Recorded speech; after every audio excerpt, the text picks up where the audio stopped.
Good afternoon, East Coast. Good afternoon, West Coast. For you people in the heartland, welcome to you as well. This is the continuing conversation of U.S. Sailing's look at diversity and inclusion in this sport that we love. Tonight on the Starboard Portal, our focus will be on LGBTQ inclusion. I'm Kimball Livingston. Some of you may know me as a writer. That includes contributions to Sailing World magazine. Some of you may know me because occasionally I make noise about youth sailing. I'm in my third year of chairing the youth program at St. Francis Yacht Club. And because we're in San Francisco, one of the most liberal out environments on the planet, if a matter related to LGBT or Q comes up for us, it's probably not a 5-alarm emergency, but we have our moments. One thing I can tell you, preparing myself to moderate this panel, it stretched my comfort zone.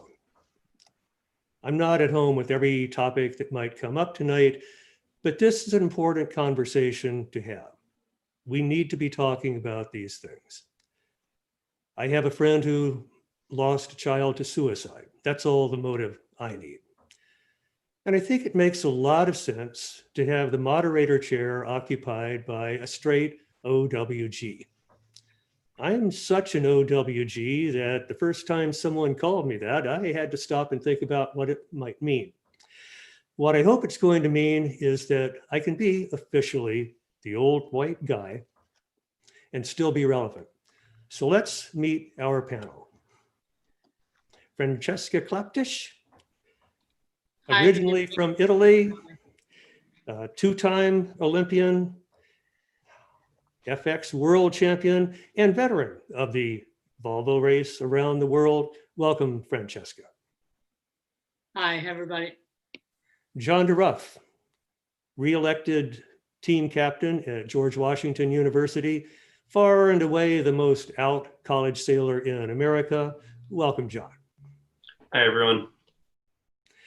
And Liam Faudree, youth sailing director at Rochester Yacht Club, New York, has done a lot of teaching and coaching at various institutions, including Newcastle Cruising in Australia, which is how he got his shot at sailing a Sydney Hobart, one of those bucket list things we wouldn't want a man to pass up.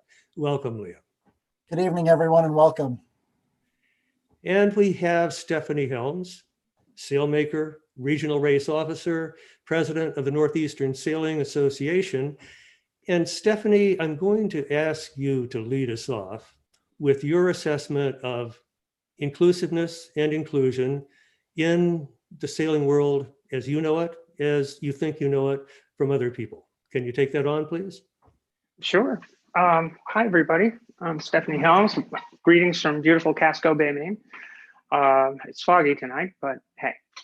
I think that everyone will agree that the most important thing for all of us is sailing and our fellow sailors. And it's always great to get to know our fellow sailors and enjoy their company. I think in my life experience has been always accepting my encounters at various sailing organizations and yacht clubs and in the industry, the sailmaking world, marine industry.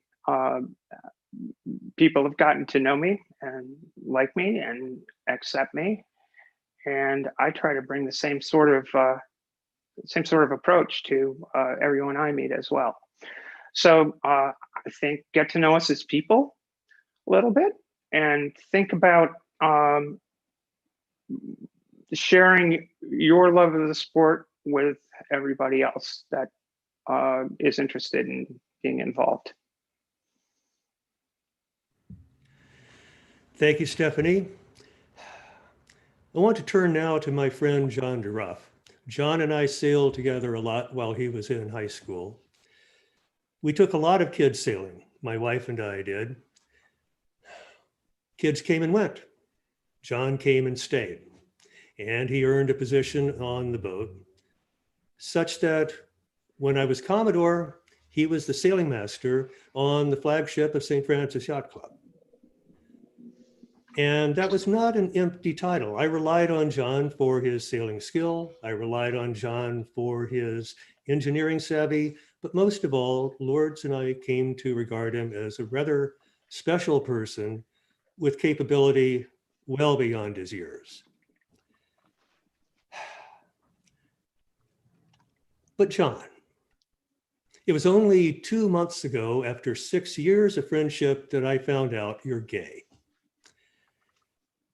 And I read your coming out story, and I was taken into these areas of your pain and your fear, your yearning for acceptance that I had not recognized at all during the time that we were together sailing. And that was a good time. But as I read your story and felt your yearnings for acceptance, your fears of rejection, yearning, fear, yearning, fear, yearning, yearning, fear, fear, fear, something snapped. Of course, I was already a supporter of gay rights, but this was John DeRuff. Suddenly, it was very personal. And that's why, when I was invited to chair this panel tonight, I said yes. For you especially, but for everybody out there who's suffering those fears of rejection, feeling those yearnings for acceptance. Love you, man. Talk to us. Thanks, Kimball. Love you too. And as I summoned the courage to really come out to myself throughout high school, and I sometimes sought relief from the voice in my head, reminding me of all the people in my life who loved me and all the positive role models I had in my life. And other times when thoughts weren't so nice, sailing offered the chance to shove those torturous scenarios in which I would be ostracized or shamed for my sexuality. And yet, as I realized that ignoring this aspect of my personality was not a sustainable lifestyle, I worried that people would not be able to look past the title of gay sailor. And I remember writing in my journal my senior year of high school saying, what are mom, dad, my teammates, my coach is going to think, and why do I have to be the different one?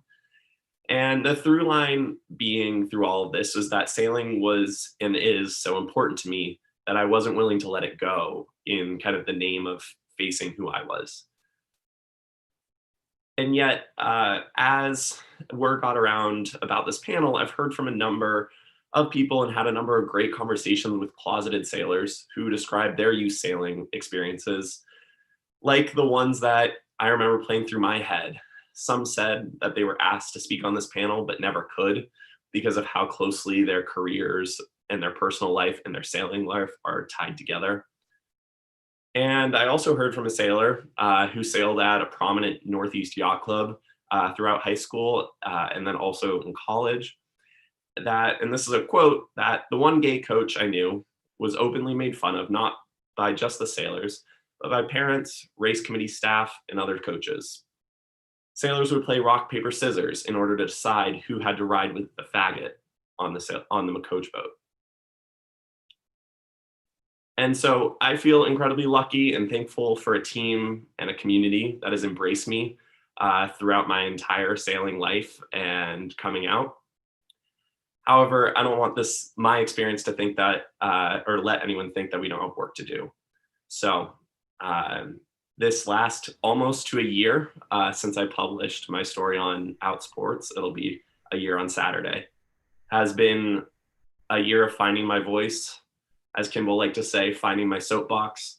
And I'm looking forward to joining conversation with all of you. Thank you, John. Liam, you have a directing role on your hands working with youth. Can you talk to us about the importance of role models, where people find role models, and also maybe a little bit about how you've managed to keep a cadre of kids together, united? And I was impressed when you said you have kids that are ready for level 1 training. Yeah, so thank you, Kimball. So yeah, we've been working really hard at Rosh Yacht Club to get everyone involved, and every kid should have a role model. You can have role models. Anyone can have a role model from someone around your age, or someone that you sail with, or an instructor, or a friend, or my role model was my big brother. He was always there for me from day one. He was my coach all through junior sailing, and he's still my role model today. We like to beat each other up a little bit and talk about who's got the best program or who's got more kids or all that kind of stuff. But we're always there for each other when things go wrong. We're there, calls me up all the time, sends me a text message. He'll probably text me during this, but he's there for me. And I think having a role model, no matter who they are, is always good for the kids. And getting kids involved in sailing, Kimball, like you said, we've got a core group of kids that have started out together. They were 7th, 8th grader or 7th. They started out in 7th, 8th grade, and now they've grown and they've been sailing together. And now we've got them racing on big boats, and they're just really, really into being on the water. I can't stop them from sailing. All they want to do is race. They ask me every day, can we take out this boat? Can we do that? Can we race this? Can we want to, their goals are to do some big time races. After my Sydney to Hobart race, they all want to do a Sydney to Hobart now. I'm like, okay, well, let's pump the brakes there a little bit. Let's focus on the small things first and build on that.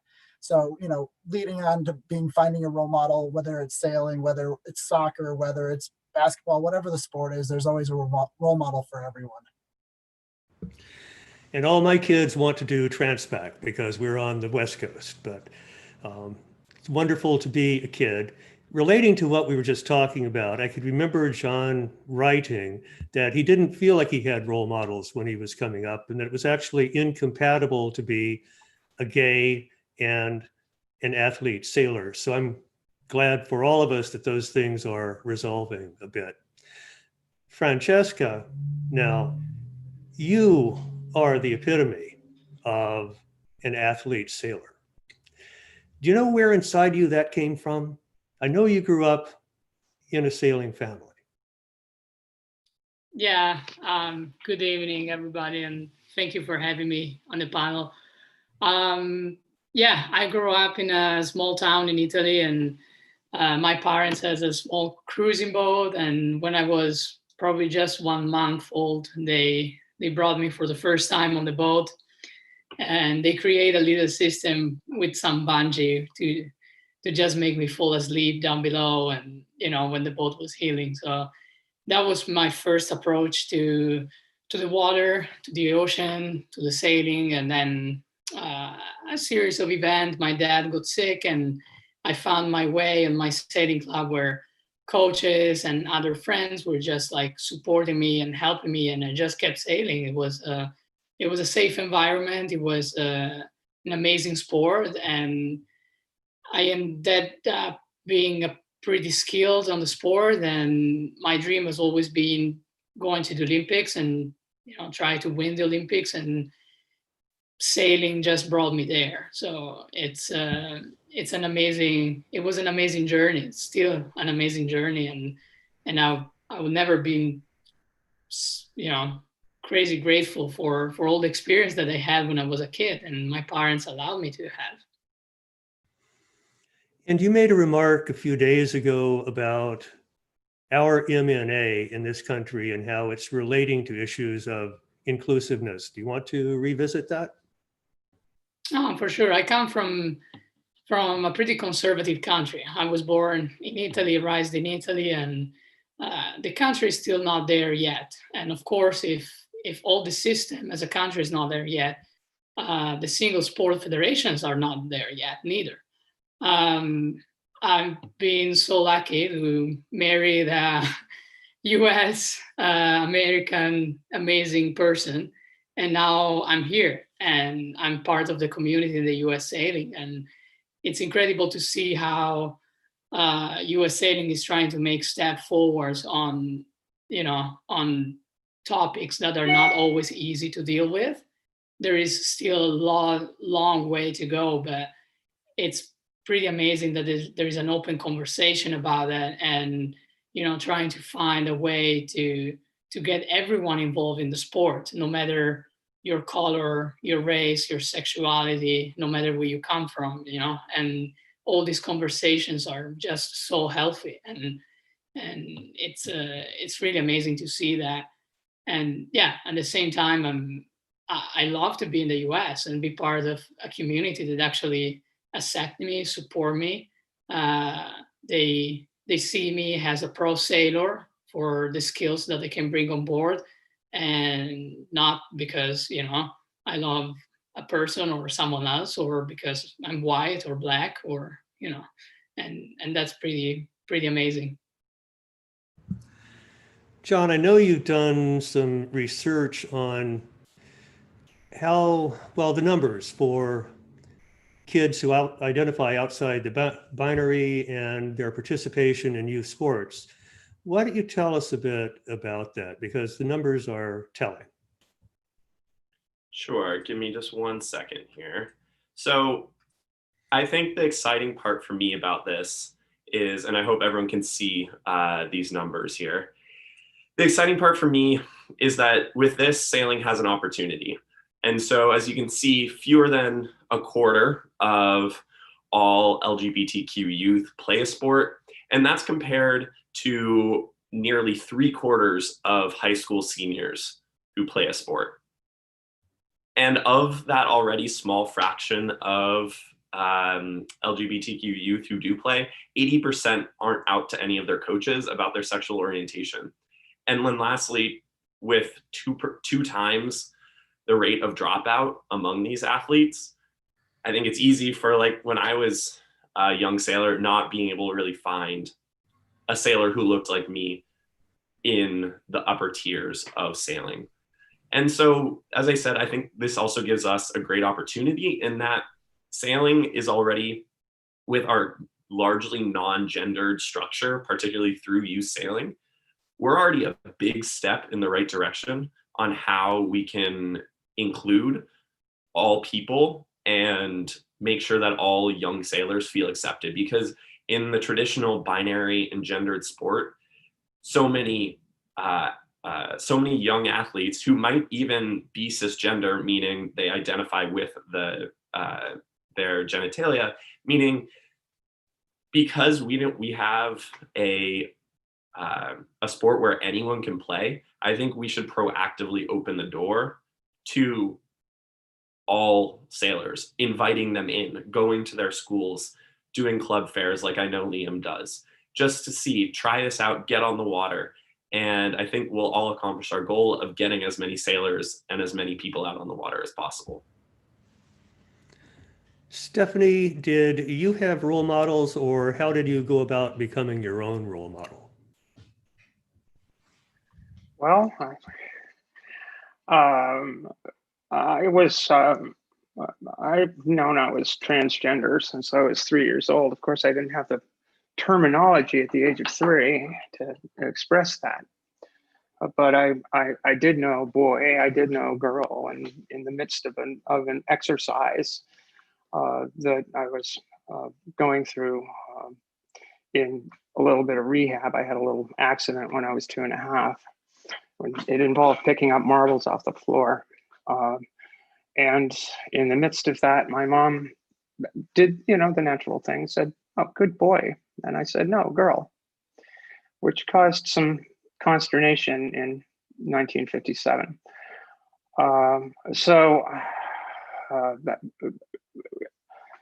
Going through the socialization as a boy and going through my teenage years and going through my life, there was always this kernel of who I was at my core. As you know, most people don't have this question.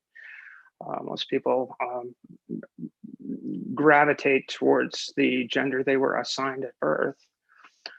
And there's 0.6% of the population that does have that issue. So my role model, there were very few. Trans people are few and far between. There are still tons of them. I mean, 6/10 of the world population is fairly substantial. But 20 years ago, when I finally made the decision to, well, it wasn't a decision. It was a critical juncture in my life where I couldn't play boy anymore. There were no role models in the sport of sailing. And the role models for trans people, if you can call them role models, were always portrayed in the newspapers or on TV, mass market, as somewhat sensationalized, and so it causes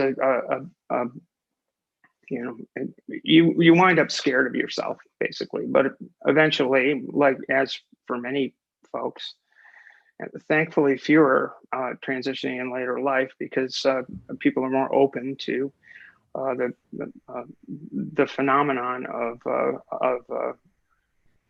of being trans as a kid. I was my own role model and had to and made my own way, and just hoped against hope that people who knew me would continue to know me as a person, would learn something new about Stephanie, and would be accepting. And fortunately, in the sport of sailing, everyone was. Nearly everyone was. Most importantly, the sport was. My club was. My friends were. Nobody told me not to show up at a sailboat race. So, and carrying on, I've just tried to carry on as me, and hopefully be a kind person who is passionate about my sport and passionate about my involvement in the marine industry, and passionate about making my sailing and other people's sailing better all the time. And that for me has worked out okay. Do any of our other panelists have a particular reaction to Stephanie's story?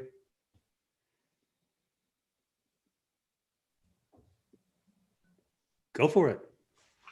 I think it's a really important story to share, and I will highlight the positive part of the story, that is being accepted from the sailing club, being accepted from friends, still be able to go sailing every day and race hard in the race course. And that's I think that's the big message that we need to show, that we are sailors, we are people, we are athletes, we are coaches or race officers, and we are just doing our job. We are working in our passion world, that is like sailing in this case, and it's pretty amazing that no matter who we are or how we present to the world, there are a lot of people out there that accept us for who we are and give us the opportunities that we deserve. I have to be honest, I think I never didn't get a job or some sailing opportunity because of my sexuality. It was always put on the plate what I could bring on board if I had enough skills to be part of that team or doing that job. And the only thing that was actually on the plate was my skills as a person, as a sailor, as a human being. That the fact that I was lesbian was not actually anything that took that away from me. And I think that need to be a positive message that we need to get out there, because there are so many kids out there that probably they're going through the same thing that we went through 20 years ago, 30 years ago, 40 years ago, whatever. And we need to make them understand that it's a safe place, that they can find people that will make them safe. And it's a pretty cool sport, like be out in the ocean and race. And so I think that need to be a strong message that tonight we need to get out there. Liam, as a youth sailing director, what do you observe in your kids? We talked on another occasion about how there has been something of a generational shift. These things are much more accepted among the younger generation now, but what are you observing in Rochester, New York? Yeah, I feel like I've been pretty lucky with what I've been handed. A little bit. I married my husband 4 years ago. I was a little shy and not really wanting to talk about it and bring it out into the open when I first did get married. I hid it for a long time and didn't tell anyone. And so for me, once I did, I told some people I worked with, and I was like, "Oh yeah, I'm getting married on Sunday. Can you cover for me on Monday?" They're like, "Wait, what? You're getting married?" I'm like, "Yeah." And then, that was my thing, is like, I didn't really tell anyone or share my story with anyone, which, it's kind of sad that we have to hide it, or we don't have to, we shouldn't, but we do. And so for me, once that happened, it was like, he's part of my life and just was there for everything. He's been at work with me, and the kids have all opened up to him, and they're always asking about what he's up to. So for me, the generation gap, I think, is closing, and the younger generation's really opening up, and they're pretty cool with pretty much anything. They're always there, supportive and being there. And, I think all in all, the younger generation's pretty open with everyone now. I don't think it really matters your sexual orientation, your color. I think they're all really looking out for each other, which is a great thing, I think. Do you think that our various curricula now, safe sport, for example, level 1 training, do you think that they put enough emphasis on this topic? No, I don't think so. I think we need to do more. And I think we are starting to, as a whole, with US Sailing doing this presentation, with us being here to talk about it, I think we have a future. We have some place to look forward to and move forward with. And it has to start someplace. So I think we've got a great group of people right here with a lot of background and history in the sport, in sailing, that can help change and move the tide and the waves forward for everyone. Stephanie, how does this relate to your experience when you look at the Northeast Sailing Association today? You asked about role models. I mean, I've worked with several sailing organizations and participated in the sport as a competitor.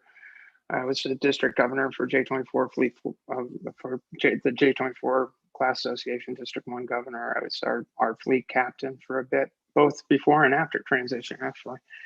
It's kind of interesting. But I think that my focus has always been to ask people, no matter what box you want to put somebody in, to not put them in a box, to look at them as people, to look at them as human beings, to celebrate their differences and celebrate experiences that might be outside of your comfort zone. And what's sailing but getting outside of your comfort zone in many circumstances. You're at the mercy of wind and wave, and you need to learn how to deal with it. And so in my sailing career around water, as a race official, or in leading sailing organizations, I've asked people to respect each other as sailors, and to go out and find more people to enjoy the sport, because we all need crew, and the sport needs participants, and we all want to have fun as sailors. And that's been my focus. John, I'm probably not the only person who's wondering about that t-shirt you're wearing. Yeah, I put it on by accident this morning, then realized it was actually a perfect kind of anecdote for this conversation, because like any young sailor, when I looked for role models in the sport, I really looked to the top. And throughout high school at sailing at the St. Francis, I had a chance to meet Caleb Payne and Paige Riley. And in hearing their stories, I really heard what's possible. And while I don't see myself following the same path in sailing as them to the Olympics and sailing all over the world at a professional level, I see myself channeling their determination, commitment to their task. And to that, since I can really count the number of gay sailors on one hand who are older than me, I've turned to other sports, and my shirt might give it away, but the women's national soccer team is one of them. Megan Rapinoe and Ali Krieger are two of their most celebrated players, and like Stephanie was saying, not because they're lesbian, but because they're fantastic soccer players. And I think sailing has a lot to learn from that, in how we view the best and fastest of us.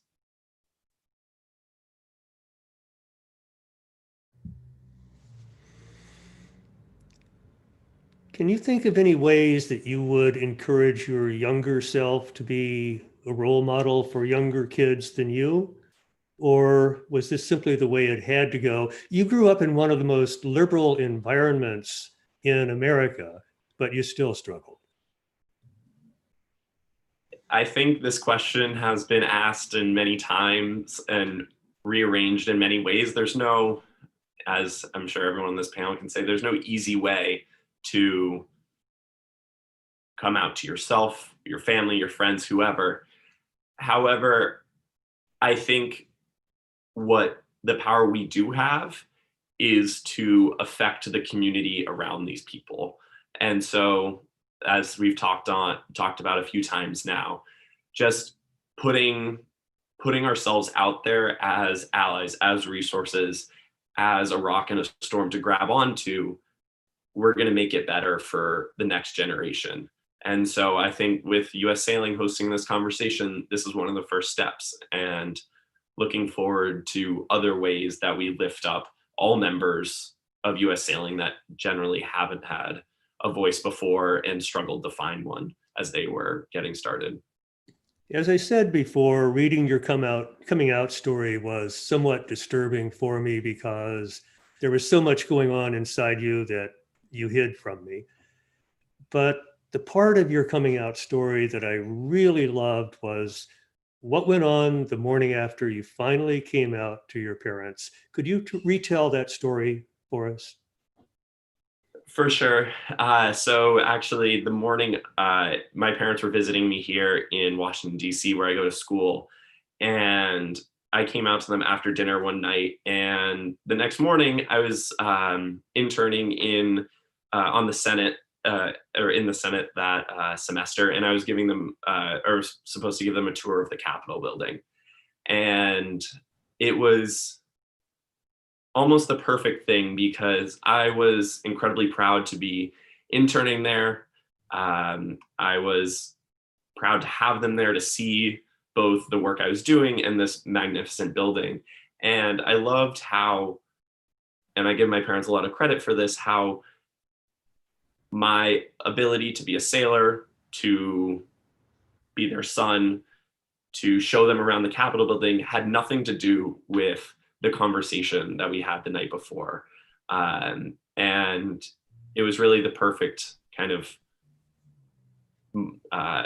perfect first step in the next kind of chapter of our relationship. And I want to circle back with Liam and anybody else who wants to jump in. We moved fairly quickly through my question about whether or not there is adequate attention to this subject in safe sport and level 1 training. I'm doing this mainly to make sure this is on the record here at this US Sailing presentation, that we probably could do better. And it's one of the things that US Sailing could take a look at. That is a very solid action point. So I guess I've said that. But Liam, if you have any further thoughts, they're certainly welcome.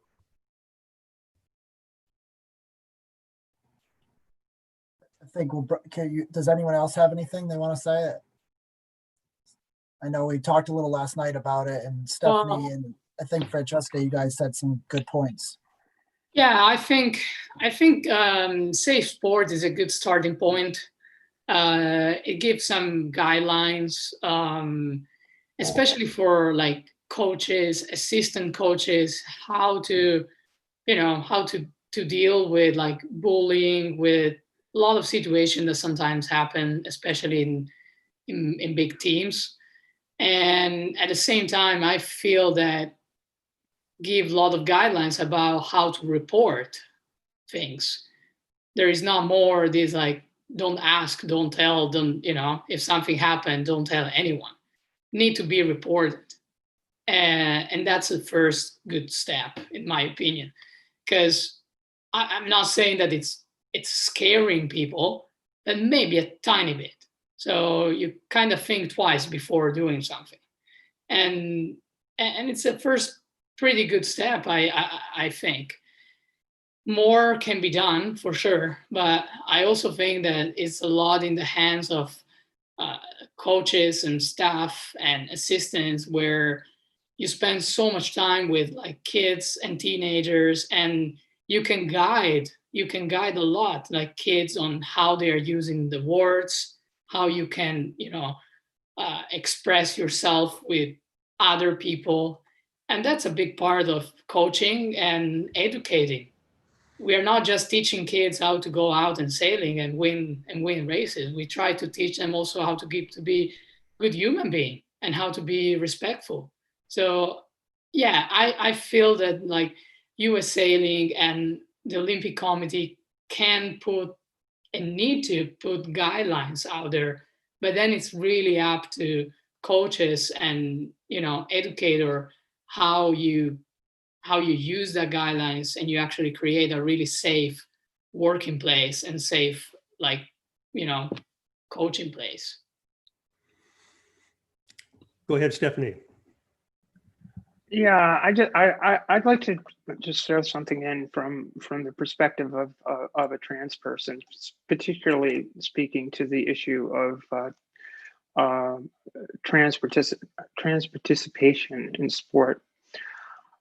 It's a fundamental barrier to someone being comfortable in participating in any sport at any level when a core part of their identity is slighted, is probably a good term, or phrased, how to put this, phrased in terms that are understood by other people rather than being listened to and having their being and who they are as a person be recognized when they express it, when they tell it. So I think a key piece of training for clubs, for boards of directors, for people in general is, if you have a trans boy, meaning an individual who was assigned female at birth, who has a gender identity that he's expressing, that's not a girl dressing as a boy. That's a boy. And people should listen to the child, listen to the adult, listen to the collegiate sailor, and try to get to know them as a person, because that aspect of their personality is probably as important to them as your gender identity is to you. So I'd urge people to find in themselves that degree of compassion. It's probably not it probably comes up in the context of LGBTQ plus LGBTQ plus discussion, more on the T side than anywhere else. Because yes, while there are issues of coming out and are you closeted, or how are your teammates going to react and all of this other stuff, we're talking about something that's going to be damned obvious. You know, if you're a trans boy or trans girl and you are living your life in harmony with the gender that you are, that's going to be obvious to people, and it does make people uncomfortable. And it's a difficult discussion. The ins and outs of it are probably beyond the scope of this discussion, but I think it's very, very critical that if you're going to include trans people in your sport, you need to understand them a little bit. If I can jump in here too about an easy thing, and thank you, Stephanie, about just an easy thing to do. It's one of the things I heard in my conversations with some sailors who didn't feel comfortable saying their names was how we have a rule book. Let's use it to our advantage here. One story I heard was about in a match race at a yacht club in the Long Island Sound, how the crew of the other boat knew that the first boat had a few out sailors on it and spent the entire race heckling, denigrating, just hurling absolute insults at this crew for no other reason than them being LGBTQ athletes. One, I think it shows a lot about that second boat. And two, the race officials did nearly nothing. They gave them one Rule 2 penalty. And so while I'm sure this isn't every experience, let's make sure our officials, our coaches, anyone who's out on the water knows how to put a stop to these kinds of things and has the power to do that too. This race official would put a stop to that. That's not only Rule 2, it's Rule 69. That's unsportsmanlike conduct. And it's one of the fundamental things. It's written into our rules. Don't be a jerk. Don't hit people. Don't be a jerk. Try to have fun on the water. Try to sail. Don't try to denigrate people. Don't do that sort of thing. This race official, if that sort of behavior was observed on the water, would make a big deal out of it. Maybe not to the 69 level, because that's another conversation. That's very, very hard to do, or at least there are complications there, but that's unacceptable. And I'm pretty sure we wouldn't tolerate it where I sail, but these things happen. I'm going to throw this in for the audience right now because we didn't really talk about this yet, but we are talking on the subject of diversity, equity, inclusion. And the best take I've heard on that is that diversity means everybody gets invited to the dance.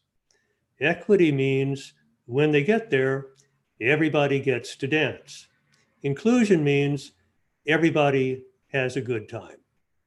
It's clear from the discussion so far that we have a ways to go in the sport of sailing to achieve that inclusion part of the deal. I just wanted to get that in there.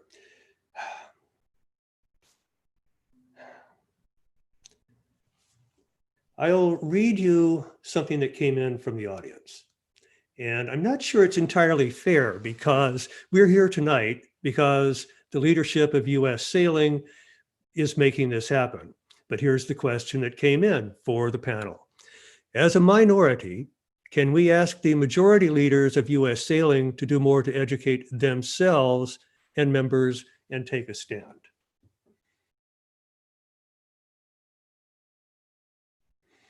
I see some casual heads nodding, but nobody's jumping on that, huh? Absolutely. I think to further your kind of your acronym, Kimball, sailing has very much the reputation and the roots as an old white guy sport. And that reputation doesn't just slide away as we become a more diverse sport. No, we push for that. And so I would say that making sure the leadership of U.S. sailing looks like, thinks like, is educated just as well as it's the sailors it represents, is a great step in the right direction. Stephanie. So the Northeast Sailing Association is the regional sailing association, which is sort of an administrative unit of U.S. sailing. RSA that represents the state of Maine, New Hampshire, Vermont, and a little piece of New York. I am the president of that organization. I am also involved in Area A, and so at least at the U.S. structurally within U.S. sailing, this minority has a small voice that I use judiciously from time to time. I will say that U.S. sailing is very approachable. The directors, the board of directors, and the president, Corey Sertle, is tremendously approachable and is an ally. And sailors who are members of U.S. sailing should reach out to Corey with concerns, or reach out to the board with concerns, or reach out to me. I'll do what I can. But yeah, I think that what we all do is what we can where we are. And I don't think anybody should be shy, just like nobody should be shy if you're gay or trans or lesbian or whatever, whoever you are. Never mind this alphabet soup, whoever you are. If you have an interest in sailing, if you have a passion for the sport, get involved and do it. Just go sailing. If you want to go sailing, you can just go sailing.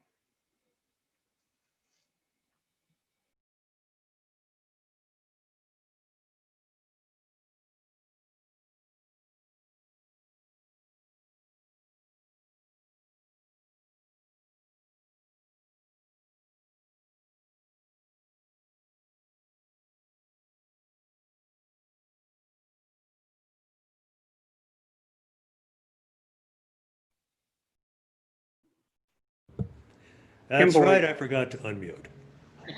Here we are again, boys and girls, and this one comes from Rich Jetson, who's the Vice President of U.S. Sailing.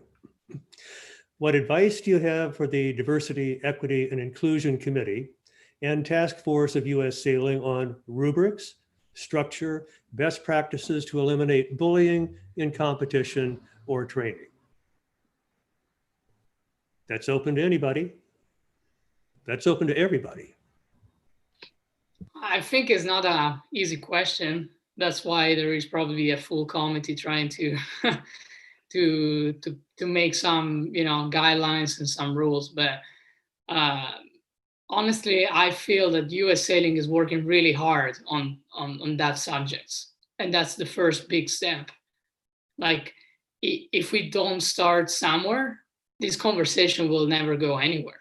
So we need to start somewhere, and actually have a full committee working on this subject, trying to find solution is a really good starting point. I don't have all the answers, because it would be probably amazing to already have the answers, and we would probably have already all the solutions. So I don't have the answers, but at the same time, I feel like, yeah, probably creating like guidelines for sailing clubs, for coaches, for programs where there is also some sort of like rules for who is actually not complying with that guidelines. Like, for so many years, it was just too easy to, talk about other people in a really bad way, or just dealing with stuff in a really bad way, and just, nothing happened to you. So that should be ruled in a different way. Like, Stephanie was talking about the rule 69, the rule number 2. Like, yeah, we have a rule book for sailing, and like, we should have some sort of rule book for, bad things that happen in sailing clubs and programs.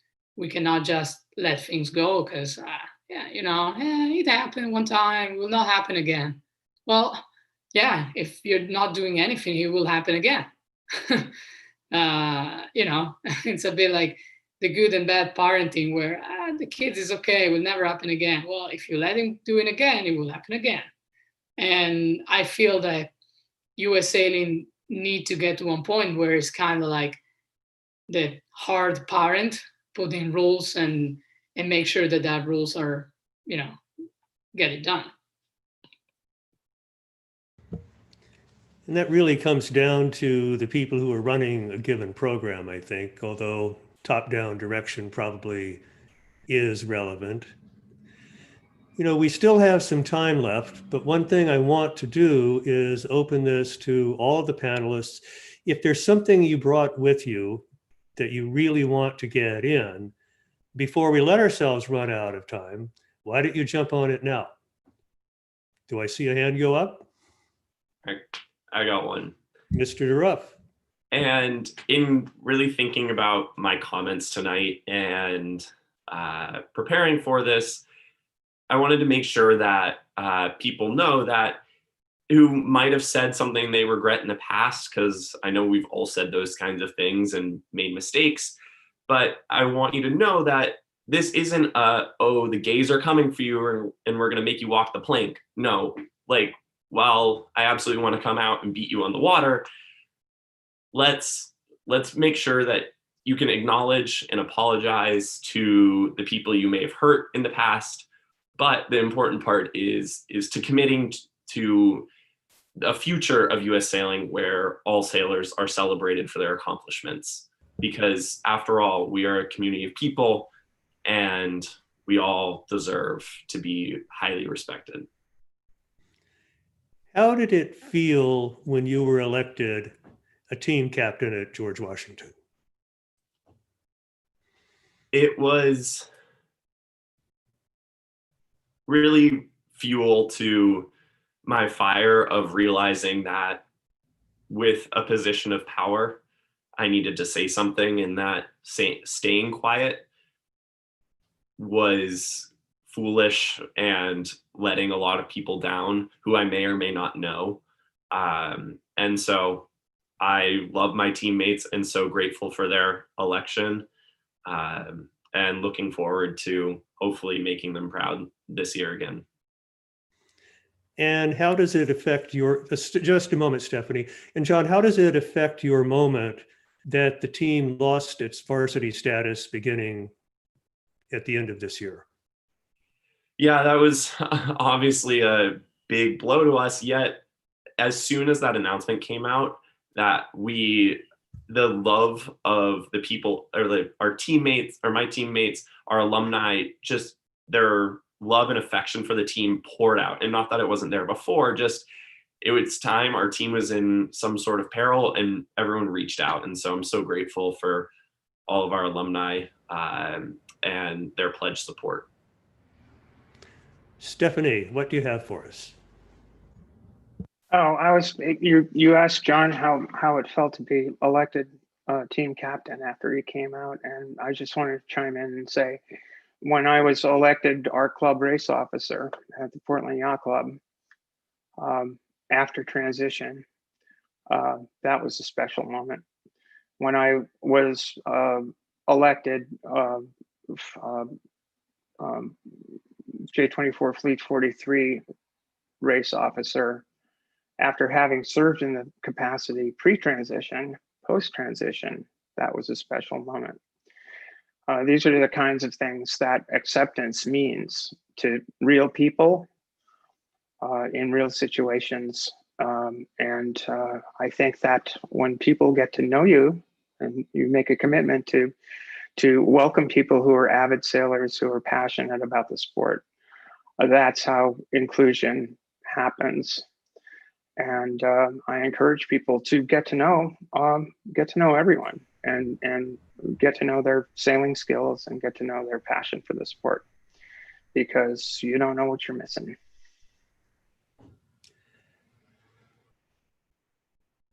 And I think that for myself, being here tonight the old white guy, the straight old white guy, a Commodore type at that, I'm role modeling for a lot of old white guys who are Commodores in this stiff old white guy sport of ours to say, we need to look at ourselves and we need to do more of this kind of thing that we're doing here tonight. So that's my little pat on the back. Liam, did you bring anything that you haven't gotten out yet? Yeah, I was going to say, as program directors out there across the country, I know there's a lot out there listening and watching. I've had, getting multiple kids in from, different walks of life, from inner city kids to the country kids to suburban kids. I think it's important that we just remember that they all are there to learn the sport, and we really should be getting everyone involved. And it doesn't matter. We've talked about it a lot tonight, but just really being inclusive and getting everyone involved, going out and letting the kids be who they want to be. Don't stop them. I've had, I didn't really mention it before, but we had one of our sailors who was a little about 6 or 7, and they wanted to be whoever they were, and that's fine. Let the biggest thing to remember is let the kids be kids. They're, that's the future of our sport as a whole, and we all need to take it serious. And by encouraging our youth to care about one another, I think we can go a long ways as a sport, and our future looks good with the amount of youth and their views on the world and on life and on gender and on people in general. And I think the more we can teach our kids and our youth to just be open and caring and respect everyone, I think it's going to help us, U.S. Sailing, our yacht clubs as a whole, and really bring everybody together as a whole. So that's kind of what I wanted to end with. So I'm good with that. For the whole panel, do you have recommendations of organizations that would be good to connect with? If you're a yacht club, if you're a community sailing center, I know that, John, you're doing some research there. Do you have anything to offer? I think that's where the conversation has a chance to step forward, both at a U.S. sailing level and yacht club, community sailing at all levels, is how we can broaden our connections.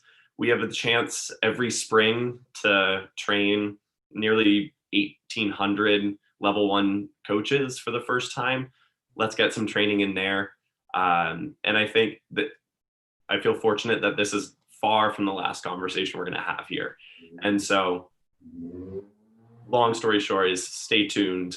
And I think we're going to have some exciting things coming down the pipeline.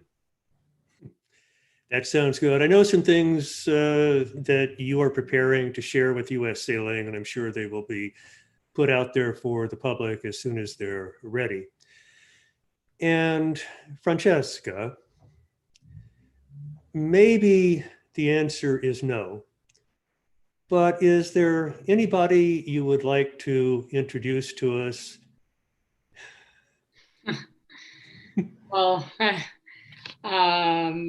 honestly, I think I want to come back a little bit on the role model Please do. subject, because I feel like I grew up the same, sailing, and didn't really have like role models that were like me. So yeah, for sure, there were like amazing sailor out there, and I was trying to be the best sailor as I could. But finding out then that I was part of the LGBTQ community, and I was like, okay, is there anyone else out there, or it's just me? And honestly, my wife is a really successful sailor and really successful coach, and there are other people out there, and there are people that have been incredibly successful in the sport. And honestly, I would love that the new generation, if they need advices or help, they can reach out to us. They saw us in this panel today. I think it's not secret that we have email address or phone numbers, and they can just come back to us and ask. I'm not saying that I'm a role model, but we can all be. We can all be for the new generations. And you know, my wife can be a role model, and there are other people out there that if they want and if they feel comfortable, they can be role model. And it would be amazing one day, instead of, you know, I want to be like Megan Rapinoe, I can be, you know, I want to be whoever name of the best sailor in that moment will be, that is actually out and proud and, you know, not hiding, and making our sport a really amazing and open sport. So maybe one day we will have t-shirts, and that would be a great thing. And I know your marriage is a fairly recent development, so congratulations on that. And it's Much still happiness shining. to The you. ring is still shining. Aw. We see after a little bit of ropes and salt water how it will be. And I think that's a really nice note to wrap up on, the happiness of our friend Francesca and Liam and John and Stephanie. Francesca, of course, thank you for letting me be part of this, and I'll see you on the water.